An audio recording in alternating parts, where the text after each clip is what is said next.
আওয়ামী লীগ একটি বড় দল। এখন এই দলের সবাইকে তো আর আপনি আন্ডারগ্রাউন্ডে পাঠিয়ে দিতে পারবেন না, তাই না?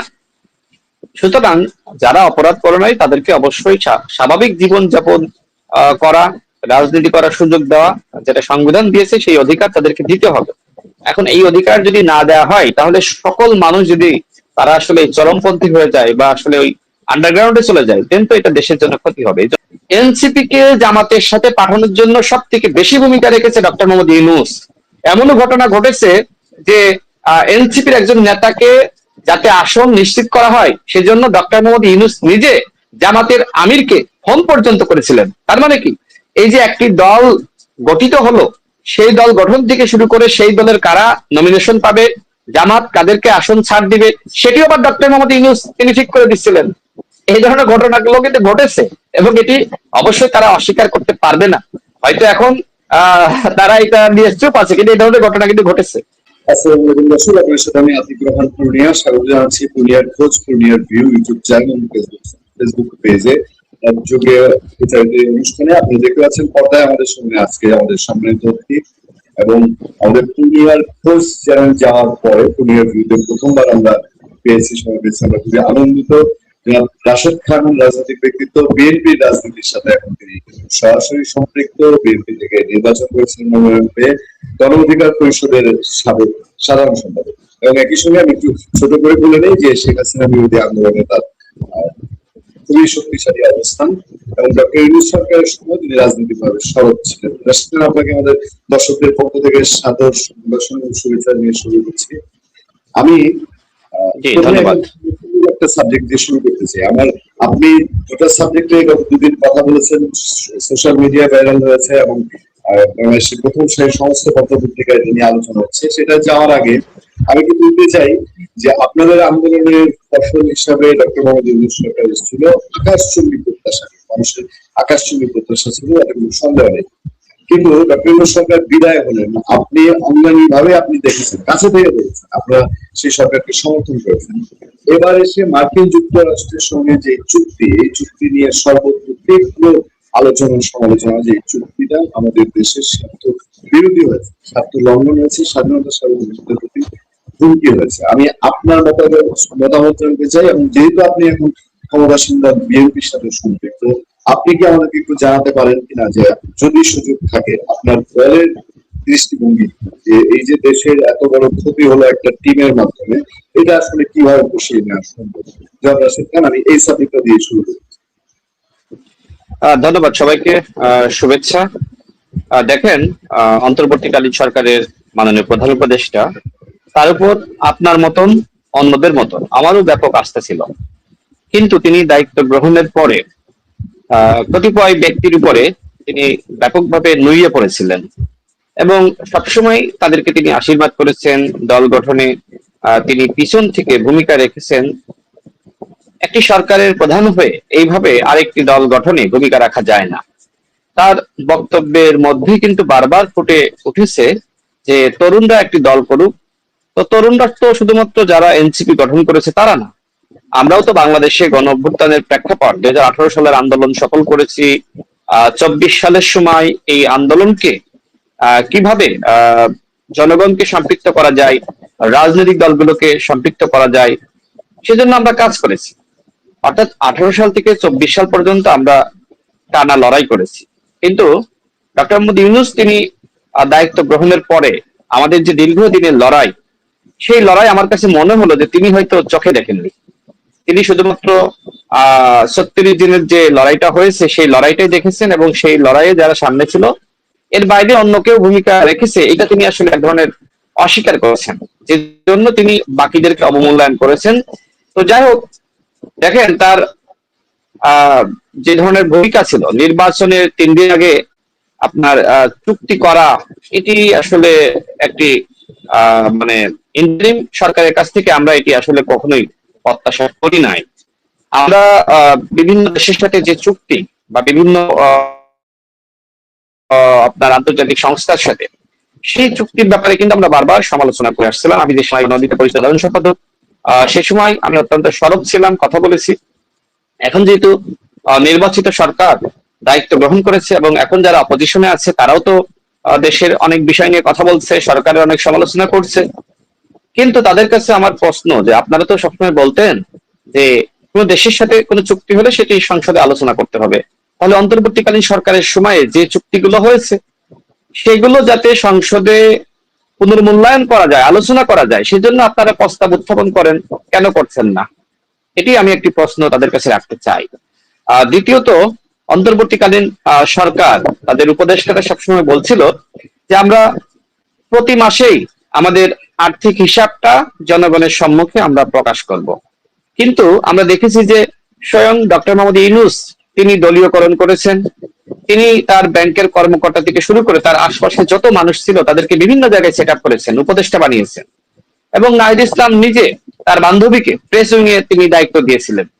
দলীয়করণের কথা যে বলা হয়, ওই সময় তো পুরো প্রশাসনকে জামাতিকরণ এবং এনসিপিকরণ করা হয়েছিল। এখন এই যে আমাদের 11 দলের বন্ধুরা কেন আসলে রেগে তারা আসলে আগুন হয়ে যাচ্ছে, এর পিছনে অন্যতম কারণ হলো তারা যাদেরকে বিভিন্ন জায়গায় বসিয়েছিল, নির্বাচিত সরকার দায়িত্ব গ্রহণের পরে তাদেরকে সরিয়ে দিয়েছে। এবং এটা কেন সরিয়ে দিব, এর পিছনে অন্যতম কারণ হলো, দেখেন অপোজিশনে যারা আছে তারা তো আসলে সরকারের বয়স মাত্র 2 মাস পার হলো। এর মধ্যে মনে হচ্ছে যে সরকার হয়তো 4 বছর ক্ষমতায় ছিল, সরকার অনেক ভুল করেছে, সরকারের যারা দায়িত্বশীল ব্যক্তি রয়েছে তারা অনেক অপরাধ করেছে, দুর্নীতি করেছে, সুতরাং তাদের বিরুদ্ধে এক দফার আন্দোলন শুরু করো। আমরা যেভাবে আসলে 16 বছরের যে ফেসিবাদী সরকার, সেই সরকারের বিরুদ্ধে যেভাবে কথা বলেছি, আন্দোলন করেছি, মাত্র 2 মাসের সরকার, সেই সরকারের বিরুদ্ধে আমরা লক্ষ্য করছি যে আমাদের 11 দলের বন্ধুরা যারা আমাদের সাথে আন্দোলনে ছিল, একসাথে আবার লড়াইটা করেছি, তারা ঠিক একই ভাষায় কথা বলছে, অর্থাৎ তারা ক্ষমতায় যাওয়ার জন্য মরিয়া হয়ে গেছে। কিন্তু অন্তর্বর্তীকালীন সরকারের সময়ে যে জবাবদিহিতা সৃষ্টি করা যায়নি, তারা তো সরকারের পার্ট ছিল, প্রশাসনকে জামাতিকরণ, এনসিপিকরণ সবকিছু করেছে। এখন তাদের লোকগুলোকে সরিয়ে দেওয়ার কারণে তারা আসলে এই সরকারকেই সরিয়ে দেওয়ার জন্য তারা মরিয়া হয়ে গেছে, কিন্তু এটি আসলে সম্ভবপর নয়। আপনাকে মাথায় রাখতে হবে গণ অভ্যুত্থানে বিএনপির গুরুত্বপূর্ণ ভূমিকা আছে। বিএনপি একটি বড় রাজনৈতিক দল হিসেবে গণ অভ্যুত্থানের সময় বিএনপি তো আসলে চুপ করে বসেছিল না, অবশ্যই বিএনপি ভূমিকা রেখেছে। সেই ভূমিকা কি? সেই ভূমিকা হলো জামাত ইসলাম থেকে শুরু করে যারা রাজনৈতিক দল ছিল, সেই রাজনৈতিক দলগুলোকে মাঠে নামানোর জন্য রাজনৈতিক সমন্বয়টা বিএনপি করেছে। হ্যাঁ, গণ অভ্যুত্থানে অবশ্যই ছাত্র জনতা নেমেছে। দেখেন 16 বছর ধরে কিন্তু ফ্যাসিবাদের বিরুদ্ধে আমরা লড়াই করেছি। আমরা বলতে আমাদের যারা সিনিয়র আছে, আমি তো 18 সাল থেকে সংগ্রাম শুরু করেছি। তো এই লড়াইটা কিন্তু করতে হয়েছে। 16 বছরের মধ্যে কিন্তু সাধারণ মানুষ, ছাত্র জনতা নামেনি। এখন যদি মানুষ নামতো, রাজনৈতিক দলগুলোর সাথে সম্পৃক্ত হতো, তাহলে কিন্তু শেখ হাসিনা এই গুম খুন আয়নাঘর সৃষ্টি এই কাজগুলো করতে পারতো না। এখন আপনি আমাকে প্রশ্ন করতে পারেন যে মানুষ তো আসলে আস্থা পায়নি, যে জন্য নামে নাই। 24-এর আন্দোলনটা শুরু হয়েছিল কিসের আন্দোলন? কোটা সংস্কার আন্দোলন। মানুষ কখন আসলে রাস্তায় নামলো? যে সময় আবু সাইদ থেকে শুরু করে 6 জন শিক্ষার্থীকে একই দিনে গুলি করে নির্বিচারে হত্যা করা হলো। এরপরে কিন্তু আপনার আন্দোলনটা যখন ক্যাম্পাসের বাইরে চলে গিয়েছে, মানুষ সম্পৃক্ত হয়েছে এই হত্যার প্রতিবাদে। একটা সময় যখন হাসিনা নির্বিচারে গণহত্যা শুরু করলো, এই গণহত্যার প্রতিবাদে মানুষ নেমে এসেছে হাসিনার বিচারের দাবিতে। এটাই তো মূল আন্দোলন ছিল। এবং এর আগে এ ধরনের প্রেক্ষাপট সৃষ্টি হয়নি। তার মানে 16 বছর যে আমরা আন্দোলনটা করেছি, সেই আন্দোলনের চূড়ান্ত রূপ নিয়েছে এই 36 দিনের আন্দোলনের মধ্য দিয়ে। সুতরাং এই গণ অভ্যুত্থানে সবার ভূমিকা আছে, কিন্তু ডক্টর মোহাম্মদ ইউনূস যেভাবে অন্যদের ভূমিকাকে খাটো করে শুধুমাত্র এনসিপির ভূমিকা, জামাতের ভূমিকাকেই বড় হিসেবে দেখানোর চেষ্টা করলো, সেটি আমাদের জন্য অত্যন্ত দুঃখজনক ছিল। দেখেন, এমনকি ডক্টর মোহাম্মদ ইউনূস কিন্তু এই ভূমিকায় অবতীর্ণ হয়েছিলেন। তার মানে কি, ডক্টর মোহাম্মদ ইউনূস কিন্তু জামাত এবং এনসিপি কে ক্ষমতায় আনতে চেয়েছিলেন। কিন্তু মানুষের মাঝে যেহেতু বিএনপির একটি ভূমিকা আছে এবং বিএনপির রাষ্ট্র পরিচালনায় একটি অভিজ্ঞ দল, এবং বিএনপির প্রতিষ্ঠাতা শহীদ প্রেসিডেন্ট জিয়াউর রহমান পরবর্তীতে তার সহধর্মিনী দেশনেত্রী বেগম খালেদা জিয়া বিএনপির হাল ধরেছিলেন, দেশের হাল ধরেছিলেন। সুতরাং জিয়া পরিবারের প্রতি মানুষের আস্থা এবং অগাধ বিশ্বাসের জায়গাটা ছিল, যে যেহেতু জাতীয়তাবাদের রাজনীতি বাংলাদেশের জনগণ গ্রহণ করেছে, গণ অভ্যুত্থানের পরে যেহেতু 18 মাসের ফেলার আমরা দেখেছি, এবং গণ অভ্যুত্থানের নায়ক তাদের কেউ কেউ থানায় গিয়ে চাঁদাবাজদেরকে পর্যন্ত সারিয়ে এনেছে, দলীয়করণ করেছে, বিভিন্ন জায়গায় আপনার নিয়োগ বাণিজ্য, তদবির বাণিজ্য, ডিসি নিয়োগ থেকে শুরু করে মানে এমন কোনো অপরাধ নাই তাদের কেউ কেউ করে নাই, এবং সেগুলো গণমাধ্যমে এসেছে। উপদেষ্টা পদে দায়িত্ব নেওয়ার পরে তাদের দুর্নীতি, তাদের এপিএস দের দুর্নীতি আমরা অনেক কিছু দেখেছি। এখন আপনি ওই যে আপনাদের দুদকের পরিচালক বসিয়েছিলেন, তারা আবার নাকি ক্লিন সার্টিফিকেট দিয়ে গেছে। এখন মানে ওই সার্টিফিকেট গুলো এমন সময় তৈরি করা হয়েছিল যে একদিকে মানে অন্তর্বর্তীকালীন সরকার যাবে আর বিএনপি সরকার দায়িত্ব গ্রহণ করবে, ওই দায়িত্ব গ্রহণ করার সাথে সাথে ওই ক্লিন সার্টিফিকেট গুলো তাদের ওই নিয়োজিত কর্মকর্তার মাধ্যমে প্রকাশ করবে। এখন বলা হচ্ছে যে বিএনপি সরকারের আমলে আমরা ক্লিন সার্টিফিকেট পেয়েছি। আরে ভাই, এই সার্টিফিকেট গুলো তো তোমরা আগেই তৈরি করে রেখেছিলা। সুতরাং বিএনপি সরকার যদি 18 মাসের দুর্নীতির তদন্ত করে, আমি মনে করি সেটি খুবই ভালো হবে, কারণ 18 মাস নিয়ে মানুষের অনেক প্রত্যাশা ছিল। নেপালে যেখানে গণ অভ্যুত্থানের শক্তিরা ক্ষমতায় আসলো, বাংলাদেশে কেন গণ অভ্যুত্থানের শক্তিরা এইভাবে আসলে 71 মানে 71-এর যারা আসলে বিরোধী ছিল, বিরোধী শক্তি, তাদের সাথে কেন আসলে ক্ষমতায় আসার জন্য হাত মেলাতে হলো, কেন আসলে তারা বিরোধী দল হতে পারলো না, সেটি নিয়ে আসলে আমার মনে হয় যে অনেক প্রশ্ন থেকে যায়। এই যে তাদের বিরুদ্ধে নানান অভিযোগ, এই অভিযোগগুলো অবশ্যই ডক্টর মোহাম্মদ ইউনূস তিনি দায় এড়াতে পারেন না। একজন মানুষকে যখন শাসনের পাশাপাশি আদর করা হয়, তিনি কিন্তু সঠিক লাইনে থাকে। আর একজন মানুষকে যখন আপনি শাসন করবেন না, শুধুমাত্র আদর করবেন, মাথায় তুলে নাচবেন, সেই মানুষ কিন্তু বেপরোয়া হয়ে যায়, সেই মানুষ কিন্তু ভুল করে। ঠিক একই ধরনের ভুল আমরা সেই নায়কদের কাছ থেকে দেখেছি। তারা কিন্তু অভ্যুত্থানের নায়ক হওয়ার পরেও তারা যখন আসলে সরকারে গেল, এরপরে আপনার তারা গুরুত্বপূর্ণ সরকারের স্টেক হোল্ডার হিসেবে থাকলো, তাদের একের পর এক ভুল, সেই 18 মাসের ভুলের খেসারত দিতে হচ্ছে আমাদেরকে। আজকে বাংলাদেশের যে পরিবর্তনটা অন্তর্বর্তীকালীন সরকারের সময় আমরা প্রত্যাশা করেছিলাম, সেই পরিবর্তনটা ডক্টর মোহাম্মদ ইউনূস করতে পারেননি। তিনি আসলে জাতিকে ডুবিয়েছেন, তিনি জাতির সাথে প্রহসন করেছেন, তিনি অন্যায় করেছেন, এমনকি নির্বাচন পর্যন্ত তিনি দিতে চাননি, নির্বাচন আদায় করে নেওয়া হয়েছে। তার নিয়োজিত তার কাছের মানুষরা বলছিল 12ই ফেব্রুয়ারি কোনো নির্বাচন হবে না। সেই 12ই ফেব্রুয়ারি যে নির্বাচন হয়েছে, এটা যদি অনেকে বলে যে অন্তর্বর্তীকালীন সরকারের অবদান, না, এর জন্য বিএনপি সহ রাজনৈতিক দলগুলোকে অনেক কথা বলতে হয়েছে, অনেক আন্দোলন করতে হয়েছে, অনেক চাপ সৃষ্টি করতে হয়েছে, তারপরে কিন্তু নির্বাচনটা ডক্টর মোহাম্মদ ইউনূস দিতে বাধ্য হয়েছে। রাশিদ খান, আমি আমেরিকার চুক্তিটার বিষয়ে আপনার দৃষ্টিভঙ্গি জানতে চাচ্ছি। আমি অলরেডি সেই বিষয়ে বক্তব্য দিয়েছি, এটা নিয়ে সিনিয়র নেতৃবৃন্দ তারা আরো বলবেন। আমি আমার জায়গা থেকে আমার মূল্যায়নটা আমি ইতিমধ্যে করেছি। আমি অনুষ্ঠানের শুরুতেই আপনার গণঅভ্যুত্থানে আপনার ভূমিকার কথা উল্লেখ করেছি এবং সেটা স্মরণ রেখে আমি প্রশ্ন করছি যে আপনি এবং ডক্টর ইউনূস সরকারের সময় আওয়ামী লীগ যেন স্পেস না পায় সে ব্যাপারে আপনারা সোচ্চার ছিলেন, গণ অধিকার পরিষদ সোচ্চার ছিল। এখন আমি আপনার কাছে জানতে চাই যে এই যে নাহিদ ইসলামরা তারা বলছেন যে ছাত্রলীগ যদি তাদের এখানে আসে তাহলে এখন বোধহয় তারা ভালো, এটা আমরা সাধারণ মনে করতে পারি। এর প্রেক্ষিতে আপনি আপনার ফেসবুকে একটা বক্তব্য দিয়েছেন, আওয়ামী লীগ ইস্যুতে আপনার এখন মতামতটা কি? আমরা ফেসবুকে কিছুটা জেনেছি, আরেকটু কি জানানোর সুযোগ আছে? দেখেন, আমি আমার অবস্থান সবসময় ক্লিয়ার। আমি বলেছি যারা অপরাধ করেছে বিচার করতে হবে, আর যারা অপরাধ করে নাই তাদেরকে অবশ্যই পুনর্বাসন করতে হবে, রিকনসিলিয়েশন করতে হবে। এখন এটার জন্য আপনাকে অবশ্যই একটা কমিটি গঠন করতে হবে। আমি বলেছি যেহেতু নাহিদ ইসলামরা এই মুহূর্তে তারা চাচ্ছে যে ছাত্রলীগের যারা রয়েছে তারা এনসিপি তে যোগদান করুক, সুতরাং আমি বলেছি যে ছাত্রলীগের নেতারা যদি এনসিপি তে তারা যোগদান করতে পারে, তাহলে যারা আওয়ামী লীগের ছিল তারা কেন রিফাইন্ড আওয়ামী লীগ রূপে রাজনীতি করতে পারবে না, আমি সেই প্রশ্ন ছুড়ে দিয়েছি। এবং আমি মনে করি অবশ্যই যারা আওয়ামী লীগের ছিল, যারা অপরাধ করে নাই, তারা চাইলে যে কোনো দলে রাজনীতি করতে পারে, কিন্তু সেইটা একটা প্রক্রিয়ার মধ্য দিয়ে, মানে কেউ আসলো আর নিয়ে নিলাম, এটা কিন্তু হবে না, আপনি তো যাচাই বাছাই করতে পারবেন না। সুতরাং আগে বিচারটা অবশ্যই হতে হবে এবং একটা সিস্টেমের মধ্য দিয়ে আওয়ামী লীগের যারা ছিল তাদেরকে রাজনীতি করার সুযোগ দিতে হবে এবং দেওয়া উচিত, সেই ব্যাপারে আমি মন্তব্য করেছি। এই মন্তব্য শুধু আমার না, যারা সচেতন মানুষ, যারা রাজনীতি করে, তারা কিন্তু একই ধরনের মন্তব্য প্রকাশ করছে। দেখেন, আমরা যে সময় আন্দোলন সংগ্রাম করেছি আওয়ামী লীগের বিরুদ্ধে, তাই না? সুতরাং ঠিক মানে কাছাকাছি সময়ে আওয়ামী লীগকে আবার সুযোগ দেওয়া হোক, সেটি আসলে কেউই চায়নি, কিন্তু একটা সময় শেষে তো আওয়ামী লীগকে সুযোগ দিতে হবে। এখন কোন আওয়ামী লীগকে? অবশ্যই রিফাইন্ড আওয়ামী লীগকে। কিন্তু আমার প্রশ্ন হলো যে একদিকে যখন সেনাপ্রধান নাকি হাসনাত আব্দুল্লাহকে বলেছিল, যেটা তারা খোলাসা করেছে, যে রিফাইন্ড আওয়ামী লীগ গঠনের কথা, যারা অপরাধ করে নাই তাদেরকে নির্বাচনের সুযোগ, সেই সময় কিন্তু এই হাসনাত আব্দুল্লাহরা আওয়ামী লীগকে নির্বাচনে সুযোগ তো দিতে দেয়নি, বরং তারা আওয়ামী লীগকে নিষিদ্ধ করিয়েছে আন্দোলন করার মধ্য দিয়ে।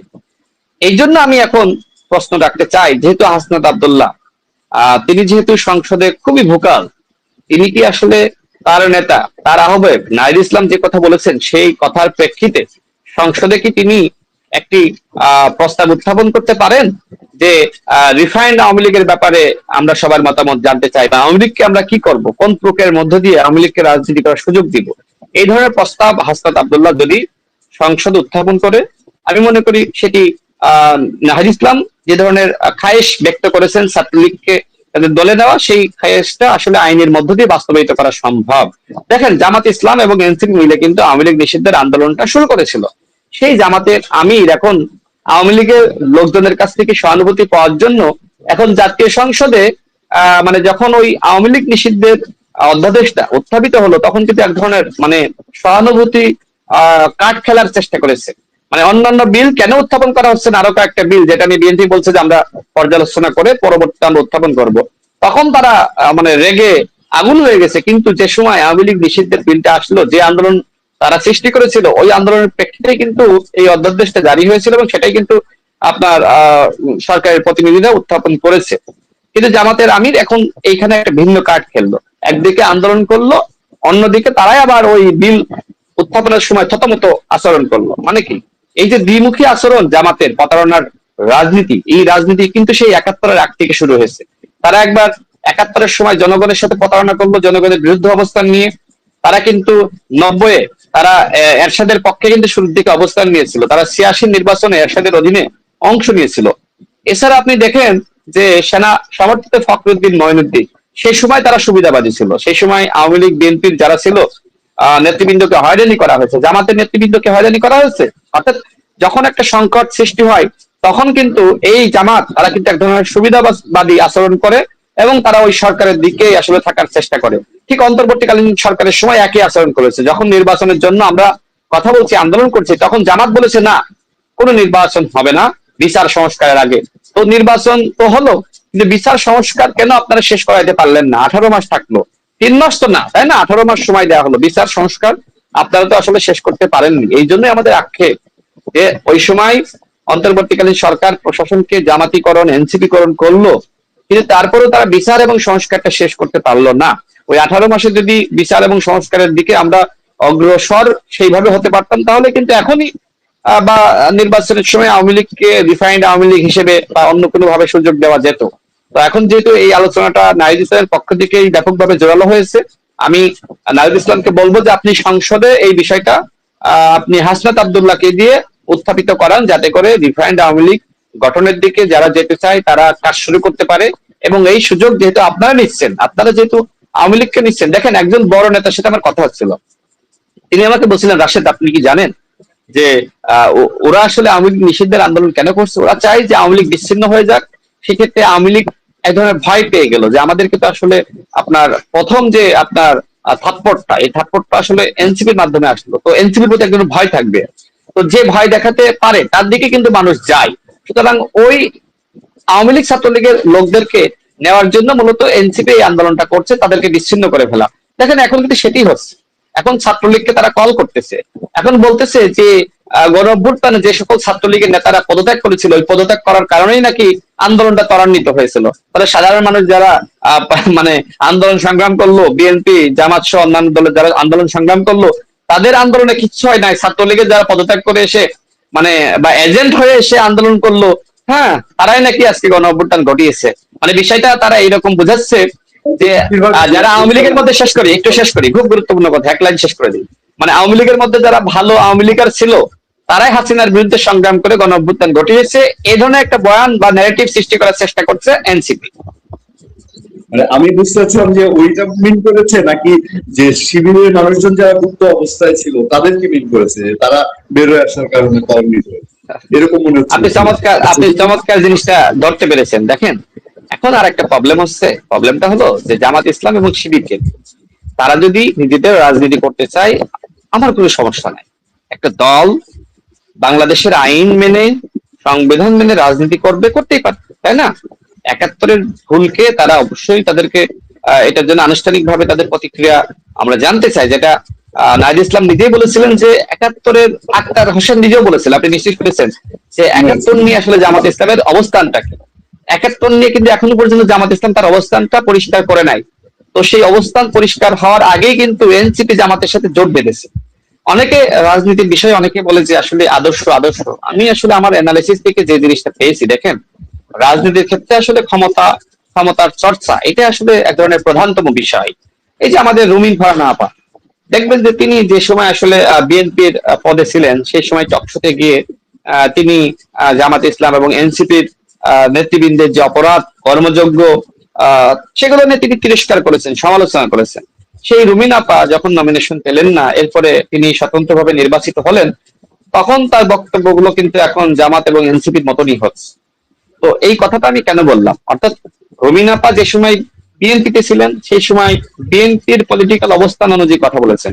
যে সময় বিএনপি তাকে নমিনেশন দেয়নি সেই সময় রুমিন আপা কিন্তু মানে আমাদের অপোজিশনে যারা আছে তাদের বক্তব্য যেরকম তার বক্তব্য একই রকম হচ্ছে। তার মানে এইখানে মুখ্যটা কি? মুখ্যটা হলো যে আপনাকে দল নমিনেশন দিয়েছে কি দেয়নি, আপনি আসলে ওই ক্ষমতার যে জায়গাটা ওই জায়গাটায় আপনি থাকতে পেরেছেন না পারেননি। তার মানে ক্ষমতাটাই আসলে আমার কাছে মনে হয় প্রধানতম বিষয়।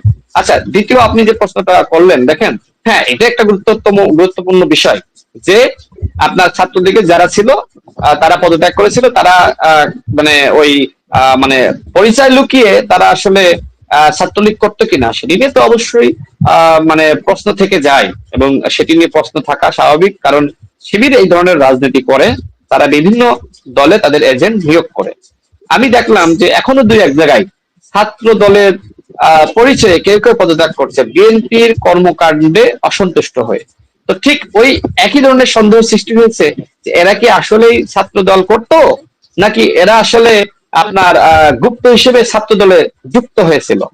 অর্থাৎ সরকারকে এক ধরনের বেকায়দায় ফেলানো বা বিএনপিকে বিব্রত করা। দেখো তোমাদের লোকজন তোমাদের কর্মযজ্ঞে বিতর্ক মানে এক ধরনের বিরক্ত হয়ে তারা পদত্যাগ করতেছে। তো জামাত শিবির এই ধরনের প্রতিষ্ঠা করতেছে, ছাত্র দলের মধ্যেও এই ধরনের লোকজনকে ঢুকিয়ে আসলে ছাত্র দলকে বিতর্কিত করা, সরকারকে বিতর্কিত করা, বিএনপি কে প্রশ্নের মুখোমুখি করা, সে ধরনের এক ধরনের পলিসি শিবির জামাত নিয়েছে কিনা সেটি নিয়েও দায়িত্বশীল জায়গা থেকে বিএনপিরও আমি মনে করি ক্ষতি দেখা উচিত।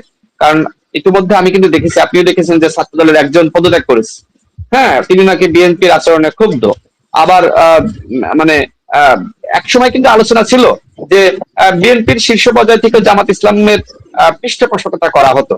এইবার দেখেন, এইবার কিন্তু বিএনপি যে কাজটা করেছে সেটা হলো যে যারা আসলে প্রকৃত বিএনপি তাদেরকে আসলে গুরুত্বপূর্ণ জায়গাটাই মূল্যায়ন করা, তাদেরকে সামনের দিকে রাখা। অর্থাৎ যাদের বিষয়ে ন্যূনতম সন্দেহ সংশয় আছে সেই বিষয়গুলো কিভাবে সমাধান করা যায় সেই কাজটি কিন্তু আমার মনে হয় যে বিএনপির হাইকমান্ডের পক্ষ থেকে করা হয়েছে, এবং ছাত্র দলের যারা আছে আমার মনে হয় যে এইভাবে ফিল্টারিং করে জিনিসটা তারা একটা মানে এমন জায়গায় নিয়ে যাবে যাতে করে এই গুপ্ত ভাবে আসলে দলকে বিব্রত করার জন্য কেউ ওই ধরনের অবস্থান না নিতে পারে। জি, অনেক অনেক ধন্যবাদ রাশিদ খান আপনাকে। আমরা আলোচনা করলে আরো অনেক সাবজেক্ট ছিল। আপনি আপনার দীর্ঘদিনের রাজনৈতিক সহকর্মী নূর হক নূরের তিনি বর্তমানে মন্ত্রী, তার মন্ত্রিত্ব নিয়ে একটি স্ট্যাটাস গত পরশুদিন দিয়েছিলেন, সেটাও খুব আলোচিত হয়েছে।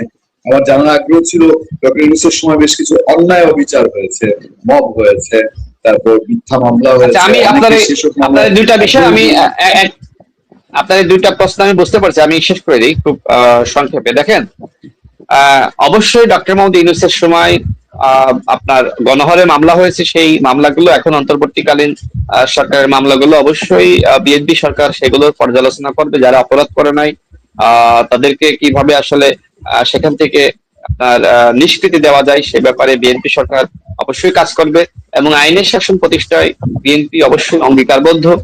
আমাদের মাননীয় আইনমন্ত্রী সে বিষয়ে ইতিমধ্যে আপনার কাজ শুরু করেছে। আপনি দেখেছেন যে আজকে বেল বন্ডের জন্য উদ্বোধনটা করা হয়েছে, কিন্তু অর্থাৎ চাইলে অনলাইনে আবেদন করতে পারবে, এই ধরনের একটা উদ্যোগ নেওয়া হচ্ছে। এছাড়া আপনার মানে আওয়ামী লীগের সবাই তো আর অপরাধী না, কিন্তু মামলাটা কিন্তু গণহারে বিভিন্ন জায়গায় হয়েছে। তো এটা নিয়ে আমি মনে করি অবশ্যই এই জিনিসটা পর্যালোচনা করার দাবি রাখে। আর দ্বিতীয়ত নুরুল হক নূরকে নিয়ে যে বিষয়টি, দেখেন আমি যে গণ অধিকার পরিষদ ছেড়েছি ছাড়ার অন্যতম কারণ ছিল যে গণ অধিকার পরিষদের মধ্যে আপনার জামাত শিবির তাদের এজেন্টদেরকে আসলে ওই সেই 18 সালের পরে যখন দল গঠন করলাম, তারা যেহেতু নিজেদের দল বা রাজনীতি করতে পারছিল না, তারা কিন্তু গণ অধিকার পরিষদে যুক্ত হয়ে তারা কিন্তু তাদের রাজনৈতিক যে স্বাভাবিক কার্যক্রম সেটা করার চেষ্টা করলো। তো সেই জায়গা থেকে পরবর্তী যখন আসলে নির্বাচনের সময়টা আসলো, যে সময় বিএনপি জামাত বা অন্যান্য দল একসাথে আন্দোলন করেছে, প্রবলেমটা হয়নি। যে সময় আসলে গণঅভ্যুত্থানের পরে সবাই যে যার মতো নির্বাচনে অংশ নিল, তখন সমস্যাটা হয়েছে। তখন দলের পক্ষ থেকে একটা বিশাল চাপ যে আমাদেরকে জামাতের সাথে যেতে হবে। কিন্তু আমি বললাম না, কেন জামাতের সাথে যাব? যেখানে এনসিপি বলছে যে যাদের ঐতিহাসিক দায় আছে তারা যাবে না, তো আমরা গণ অধিকার পরিষদ আমরা কেন ঐতিহাসিক দায় নিয়ে আমরা কেন আসলে তাদের সাথে যাব? আমার পজিশন এটা ছিল। তো আমি আসলে কোনোভাবে রাজি হচ্ছিলাম না। তখন আমাকে তারা সাইবার বুলিং করে, মেন্টাল প্রেশার দেয় নানান কারণে। তখন আমার কাছে মনে হলো যে নুরুল হক নূরের সাথে আলোচনা করি। তাকে আমি বোঝালাম, আমি বললাম যে দলকে বিএনপির সাথে নেওয়া উচিত। এবং পরবর্তীতে আমার এলাকার প্রেক্ষাপট বিবেচনায় নুরুল হক নূর, হাসান আল মামুন তাদের সাথে আলোচনা করে আমি বিএনপিতে যোগদান করেছি। যেহেতু গণ অধিকার পরিষদ বিএনপি সরকারে আছে, আমিও বিএনপিতে যুক্ত হয়েছি। গণ অধিকার পরিষদ আমাদের হাতে তৈরি দল, অবশ্যই সেই দলের প্রতি আমার মায়া মমতা ভালোবাসা আছে। আমি যেখানেই রাজনীতি করি না কেন, অবশ্যই গণ অধিকার পরিষদের প্রতি আমার সেই মায়ার জায়গাটা থাকবেই। কারণ এটা সন্তানের মতো, যেটাকে আমি নিজের হাতে আমরা সৃষ্টি করেছি। আমি একা বলবো না, আমার সহযোগিতারা মিলে সেই সন্তানের প্রতি ভালোবাসা থাকবে। কিন্তু আমি শুধু না, বিএনপিতে দেখেন যারা সিনিয়র নেতৃবৃন্দ তারা একসময় অন্য দল করতো। বিএনপির সংগ্রামী মহাসচিব তিনি কিন্তু ছাত্র ইউনিয়নের রাজনীতি করেছেন। এরকম আরো অনেকে আছেন বিএনপির স্থায়ী কমিটিতে বলেন, আরো ভাইস চেয়ারম্যান বলেন বা আপনার। সুতরাং আমি মানে বিএনপিতে যুক্ত হয়েছি এবং এই যুক্ত হওয়ার পিছনে তো কারণ আছে। 2022 সাল থেকে কিন্তু আমরা বিএনপির সাথে যুগপৎ আন্দোলনে ছিলাম এবং মাননীয় প্রধানমন্ত্রী তিনি যে সময় বিএনপির ভারপ্রাপ্ত চেয়ারম্যান ছিলেন, সেই সময় কিন্তু তার সাথে আমার কাজ করার সুযোগ হয়েছে। অর্থাৎ অনেকে আমাকে বলতে পারে যে টকশোতে গেলে যখন যোগ দিতে পারে না, তখন আমাকে পার্সোনালি অ্যাটাক করে নব্য বিএনপি। কিন্তু আসলে বিষয়টা এরকম না। বিএনপির যিনি প্রধানতম নেতা, যিনি মাননীয় প্রধানমন্ত্রী, তার সাথে আমি দীর্ঘ সময় ধরে কাজ করে আসছি।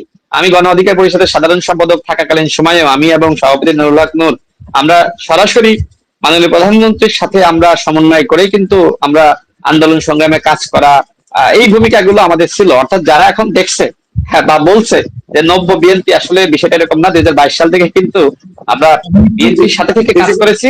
জি, আমি নুরুল হক নূরের উত্তরটা দিই। নুরুল হক নূরের উত্তরটা শেষ করি, তার নুরুল হক নূরের উত্তরটা শেষ করি।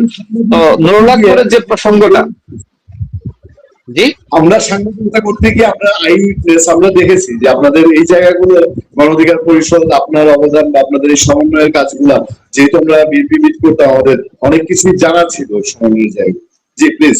আচ্ছা, যে আমি নুরুল হক নূরের বিষয়টা বলি। তো যে কারণে আমার কাছে মনে হয়েছে, দেখেন নুরুল হক নূর বিএনপি সরকারের মন্ত্রী, তাই না? গণ অধিকার পরিষদ বিএনপির সাথে জোটভুক্ত।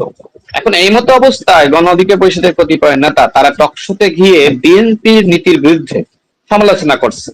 তো দেখেন, আপনি তো একটা সময় অপোজিশনে ছিলেন, অপোজিশনে থাকলে আপনার একটা পজিশন থাকে, স্বাভাবিক। আর সরকারে গেলে সরকার পরিচালনার নীতি আপনাকে গ্রহণ করতে হয়, তাই না? দেশ চালানো তো এত সহজ না। সহজ হলে তো, আর মানুষ সহজ মনে করলে তো জামাতকে দায়িত্ব দিত, দেয়নি তো। তো বিএনপি কে যেহেতু মানুষ দায়িত্ব দিয়েছে, সুতরাং এখন যদি আপনি বিএনপির নীতির বিরুদ্ধে গিয়ে আপনি লাগাতার টকশোতে কথা বলেন, আপনি জনসভায় বক্তব্য দেন, বিভিন্ন সেমিনারে বক্তব্য দেন, গণ অধিকার পরিষদের কয়েকজন নেতা এটা করছে। এখন এই দায়টা তো আসলে নুরুল হক নূরের উপর আসবে। তো সেই জায়গা থেকে আমি অবস্থানটা পরিষ্কার করেছি। দ্বিতীয়ত, নুরুল হক নূর তাদের বিষয়ে কেন আসলে তার অবস্থান নিতে পারছে না, এটা নিয়ে প্রশ্ন আসতে পারে। দেখেন, গণ অধিকার পরিষদ কিন্তু একবার ভেঙেছিল, তাই না? তো যাদের নেতৃত্বে ভেঙেছিল তারা পরবর্তীতে গণ অধিকার পরিষদে ফিরে এসেছে।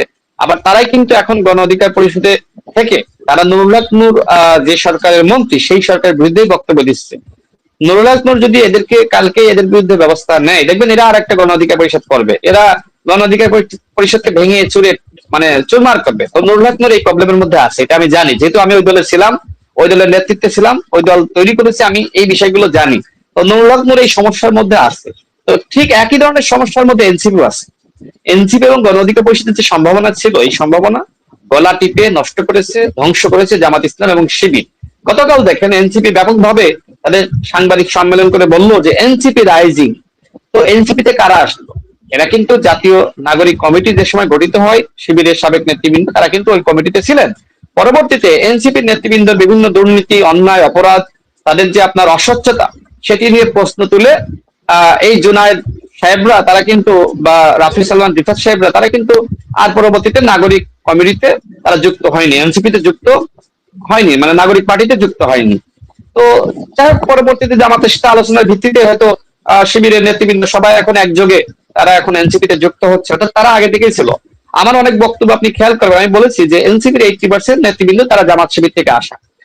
আমি এর আগেও বলেছিলাম যে এনসিপির কেন্দ্রীয় কমিটি এমন ভাবে গঠিত হয়েছে যে পরবর্তীতে আপনি যখন মিটিং করে আলোচনা করতে যাবেন তখন ওই যে 80% জামাত শিবিরের। সুতরাং এমন ভাবে জামাত এনসিপি কে দখল করেছে যে কখনোই এনসিপি জামাতের লেজুরের বাইরে যেতে পারবে না। ঠিক একইভাবে গণ অধিকার পরিষদকে নিয়ে এই ধরনের চক্রান্ত সৃষ্টি হয়েছিল, কিন্তু সেই চক্রান্ত নুরুল হক, আমি, হাসান আল মামুন আমরা কিন্তু সফলতা দেয়নি। আমরা শক্তভাবে ডিল করেছিলাম এবং নুরুল হক এখন সঠিক পথে আছে। এই সমস্যাগুলো অবশ্যই আমি তাকে বলেছি, এই সমস্যাগুলো আমি আশাবাদী তিনি অবশ্যই এটা সমাধান করতে পারবেন এবং তার সাথে আমার ব্যক্তিগত সম্পর্ক আছে। আমরা তো আসলে যেহেতু আমি বিএনপিতে আছি, সে বিএনপি সরকারে আছে, সুতরাং একই জায়গায় তো আছি, আদর্শিক জায়গা মিলটা রয়েছে এবং অবশ্যই রাজপথ থেকে আমরা উঠে এসেছি, আমাদের ভিতরে সে ভালোবাসার জায়গাটাও রয়েছে। আমি গণ অধিকার পরিষদের অন্যান্য নেতৃবৃন্দের প্রতি আমি আহ্বান রাখতে চাই যে নুরুল হক নূরকে আপনারা বিব্রত করেন না। আপনারা যেভাবে টকশোতে গিয়ে বিএনপির বিরুদ্ধে আপনারা বলছেন, এটা আসলে আপনাদের অনুচিত। আপনারা একসময় অপোজিশনে ছিলেন, এখন সরকারে আছেন। দেখেন, সরকারের থেকে দেশ পরিচালনার অভিজ্ঞতা দরকার আছে, আবার অপোজিশনে থেকে আসলে আন্দোলন সংগ্রামের অভিজ্ঞতা দরকার আছে। তো গণ অধিকার পরিষদ আন্দোলন সংগ্রামের অভিজ্ঞতা অর্জন করেছে। আমি নুরুল হক নূরকে বলেছিলাম যে রাষ্ট্র পরিচালনার অভিজ্ঞতা তোমার অর্জন করা দরকার। তো গণ অধিকার পরিষদকে বলবো যে রাষ্ট্রের যে আপনার পরিচালনা কার্যক্রমের সাথে নুরুল হক নূর যুক্ত হয়েছে, আপনারাও সরকারের সাথে আছেন দল হিসেবে জোটগতভাবে। সুতরাং এখন সরকারকে বিব্রত না করে সরকারের পলিসিকে সহযোগিতা করা গণ অধিকার পরিষদের দায়িত্ব হবে। কিন্তু এই দায়িত্ব আপনারা গ্রহণ করার পরেও এই দায়িত্ব পালন না করে বরং যেভাবে আপনারা নুরুল হক নূরকে বিব্রত করার চেষ্টা করছেন, এটা আসলে জামাতি এজেন্ডা। তো গণ অধিকার পরিষদের থেকে জামাতি এজেন্ডা বাস্তবায়ন না করার আমি অনুরোধ করছি। অনেক Thank you. অনেক ধন্যবাদ। অনেক ধন্যবাদ, আপনি অনেক মূল্যবান সময় দিলেন। জানি আপনি ব্যস্ত থাকেন এবং রাজনৈতিক দল যেহেতু আপনার দল ক্ষমতায়, ভালো থাকবেন, সুস্থ থাকবেন, আপনার সার্বিক সফলতা এবং সফলতা কামনা করে আজকে অনুষ্ঠান এখানে শেষ করছি। ধন্যবাদ, সবাইকে শুভেচ্ছা।